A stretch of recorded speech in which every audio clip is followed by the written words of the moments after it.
Okay. Nung nagsimula ka naman as a TV and live event director, ano yung struggles naman na kinaharap mo? TV and live event director, well, napakaraming struggles nito kasi nga hihiling ko lang din ito. I started during the pandemic being a live director during mga what you call this, yung hybrid events. So hybrid na wedding, so you need camera setup kasi Ano yung hybrid?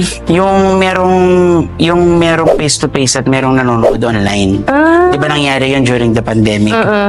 Doon ako nagsimula into being a live events director. Inaral ko lang siya online. Inaral ko lang siya sa pakikipag-usap sa mga tao. Doon ko lang siya natutunan along the way.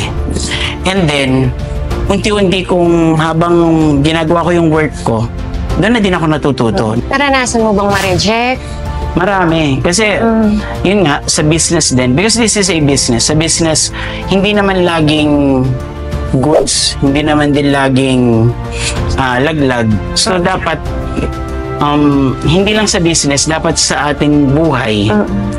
Kung meron mang struggles o kung meron mang mga bagay na madadown ka, hayaan mo lang.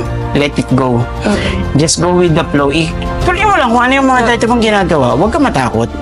So, ibig sabihin, pinagpatuloy mo lang. Yes, Every time na nare-reject ka, tumatayo ka lang.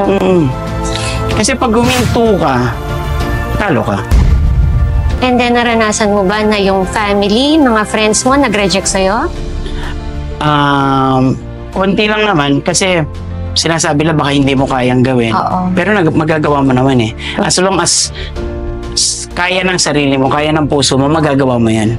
Huwag kang huminto. Pag alam mong kaya mo, go lang. Go lang.